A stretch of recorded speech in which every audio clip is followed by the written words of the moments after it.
Hello friends, welcome to saapida vanga. இன்னைக்கு நம்ம சேனல்ல mixed veg paratha எப்படி பண்றதுன்னு பார்க்க போறோம். வீடியோக்குள்ள போறதுக்கு முன்னாடி மறக்காம நம்ம சேனலை subscribe பண்ணிடுங்க. பக்கத்துல இருக்க bell ஐகானை click பண்ணிக்கோங்க. அதுல allங்கிற ஆப்ஷனை செலக்ட் பண்ணிக்கோங்க. வாங்க வீடியோக்குள்ள போகலாம். முதல்ல ஒரு பவுல்ல 2 கப் கோதுமை மாவு சேர்த்துக்கலாம். இப்போ கோதுமை மாவு சேர்த்தாச்சு. இப்போ மாவுக்கு தேவையான அளவு உப்பு சேர்த்துக்கலாம்.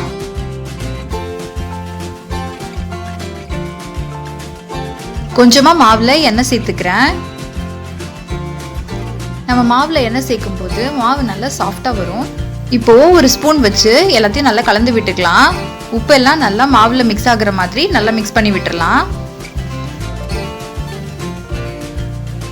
இப்போ தேவையான அளவு தண்ணி சேர்த்துக்கலாம். தண்ணி சேர்த்துட்டு எப்போ நம்ம சப்பாத்திக்கு மாவு பிசைகிற மாதிரி பிசைஞ்சு வச்சுக்கலாம்.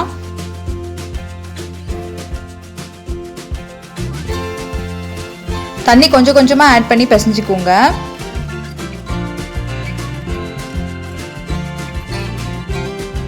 இப்போ இந்த மாதிரி மாவு ரெடி பண்ணிட்டு மேலே கொஞ்சம் எண்ணெய் தடவி வச்சுக்கோங்க. மாவு நல்லா சாஃப்டா ரெடி ஆயிடுச்சு. தேவையான பொருட்கள் என்னன்னு பார்க்கலாம். 2 பெரிய உருளைக்கிழங்க வேக வச்சு எடுத்து வச்சிருக்கேன். ஒரு காலிஃப்ளவரை கட் பண்ணி சுடுதண்ணியில் போட்டு க்ளீன் பண்ணி எடுத்து வச்சிருக்கேன்.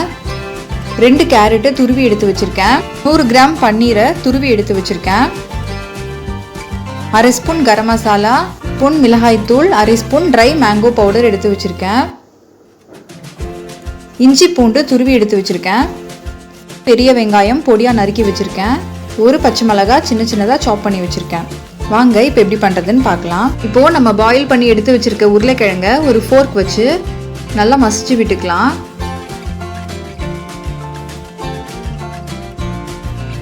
இந்த மாதிரி மசிச்சு எடுத்து வச்சுக்கோங்க. இப்போது ஸ்டவ்வில் நான் ஒரு பேன் வைக்கிறேன்.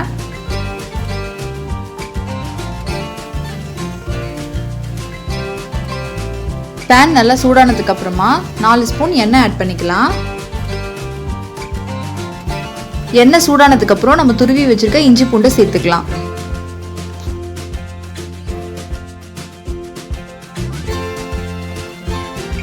இஞ்சி பூண்டு சேர்த்துட்டு அதோட பச்சை வாசம் போற வரைக்கும் நல்லா வதக்கி விட்டுக்கோங்க.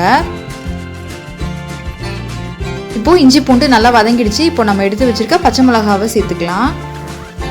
பச்சை மிளகாய் சேர்த்துட்டு நல்லா வதக்கி விட்டுக்கோங்க.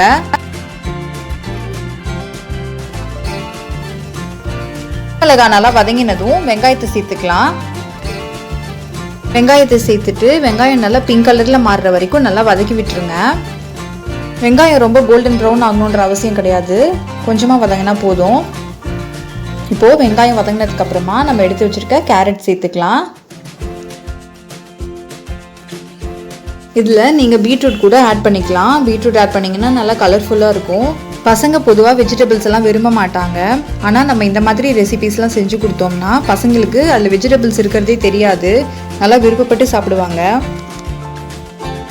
இப்போது கேரட் சேர்த்துட்டு நல்லா வதக்கி விட்டுறலாம். மீடியம் ஃப்ளேமில் வச்சு பொறுமையாக வதக்கி விட்டுக்கோங்க. ரொம்ப அதிகமாக வதங்கணுன்ற அவசியம் இல்லை. பாருங்க, இந்த அளவுக்கு வதங்கினா போதும்.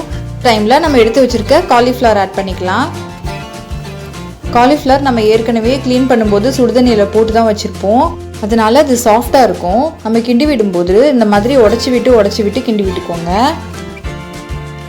நம்ம அப்படி பண்ணும்போது காலிஃப்ளவர்லாம் சின்ன சின்ன பீசஸாக ஆகிடும். நம்ம ஸ்டஃபிங் வைக்கும்போது வெஜிடபிள்ஸ் எதுவும் வெளியே வராமல் இருக்கும், அதுக்காகத்தான்.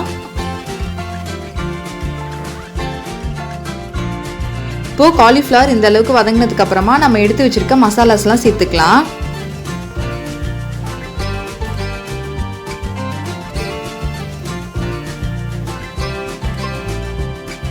மசாலா சேர்த்துட்டு அதோட பச்சை வாசனை போற வரைக்கும் நல்லா வதக்கி விட்டுக்கலாம். மீடியம் ஃப்ளேம்ல வச்சு வதக்கிக்கோங்க. தேவைப்பட்டுச்சுன்னா கொஞ்சமா எண்ணெய் சேர்த்துக்கோங்க. இதில் கேரட், காலிஃப்ளவர் இது மாதிரி தான் ஆட் பண்ணணுன்ற அவசியம் கிடையாது. உங்களுக்கு என்னென்ன வெஜிடபிள்ஸ் விருப்பமாக இருக்கோ அதெல்லாம் நீங்கள் ஆட் பண்ணிக்கலாம்.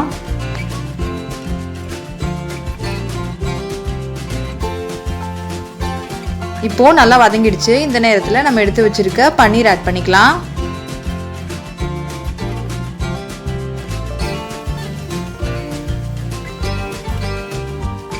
இப்போது பன்னீர் ஆட் பண்ணிவிட்டு எல்லாத்தையும் சேர்த்து நல்லா வதக்கி விட்டுறலாம். பன்னீர் சேர்த்துட்டு ஸ்லோ ஃப்ளேம்லேயே வச்சு நல்லா மிக்ஸ் பண்ணி விடுங்க.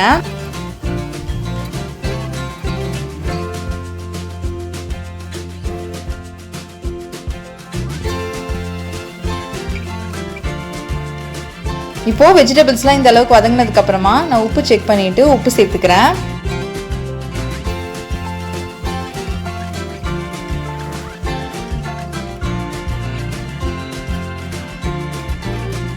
உப்பு சேர்த்துட்டு நல்லா கலந்து விட்டுக்கோங்க.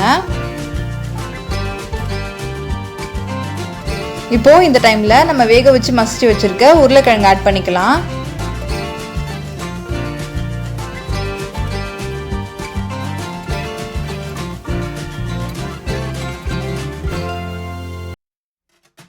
உருளைக்கிழங்கு ஆட் பண்ணிவிட்டு நல்லா கலந்து விட்டுக்கோங்க.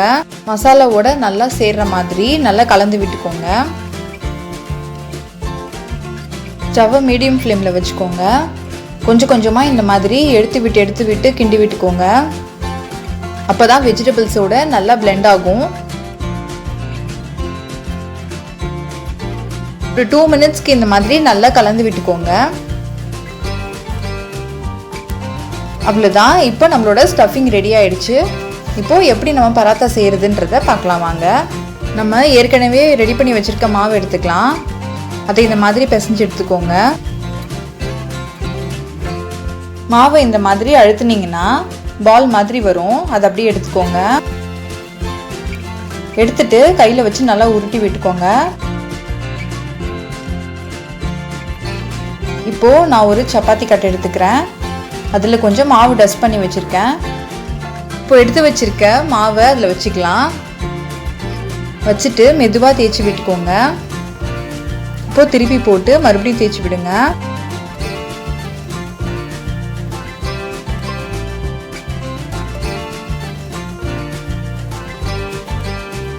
இப்போது கை வச்சு ஓரங்களெல்லாம் நல்லா இப்படி ஸ்ப்ரெட் பண்ணி விட்டுக்கோங்க. இப்போது நம்ம எடுத்து வச்சுருக்க ஸ்டஃபிங்கை ஒரு பால் மாதிரி உருட்டி சென்டரில் வச்சுக்கோங்க. ஓரங்களெல்லாம் இந்த மாதிரி மடித்து விட்டு க்ளோஸ் பண்ணிக்கோங்க.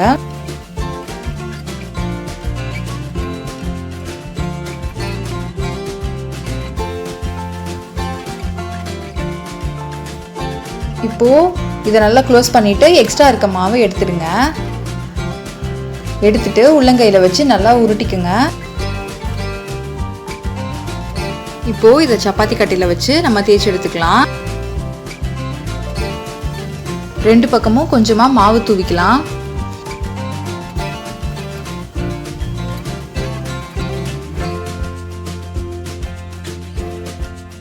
நம்ம பொறுமையாக சப்பாத்தி மாதிரி தேய்ச்சிக்கலாம். ரொம்ப தின்னாக இருக்கக்கூடாது, கொஞ்சம் கனமாக தான் இருக்கணும். 2 பக்கமும் திருப்பி போட்டு தேய்ச்சி எடுத்துக்கோங்க.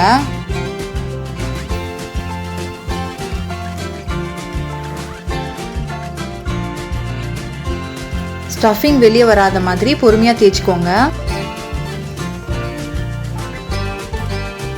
இப்போது நான் இது 2 பக்கமும் நல்லா தேய்ச்சி எடுத்துட்டேன். நான் அடுப்பில் ஒரு தோசைக்கல் வச்சுருக்கேன். தோசைக்கல் சூடானதுக்கப்புறமா கொஞ்சமாக எண்ணெய் தடவிக்கிறேன். கல் சூடானதுக்கப்புறமா நம்ம எடுத்து வச்சுருக்க பராத்தாவை இதில் போட்டுக்கலாம். மீடியம் ஃப்ளேமில் வச்சுக்கோங்க. ஒரு பக்கம் வெந்ததும் இன்னொரு பக்கம் திருப்பி போட்டு எடுக்கணும். மேலே கொஞ்சமாக எண்ணெய் தடவிக்கலாம். இப்போது இது ஓரளவுக்கு வெந்திருக்கும் ஒரு சைடு. நம்ம இப்போ திருப்பி போட்டுக்கலாம். பாருங்கள், இந்த பக்கம் நல்லா கலர் மாறி வந்திருக்கு. நம்ம இதே மாதிரி 2 சைடும் நல்லா குக் பண்ணி எடுக்கணும்.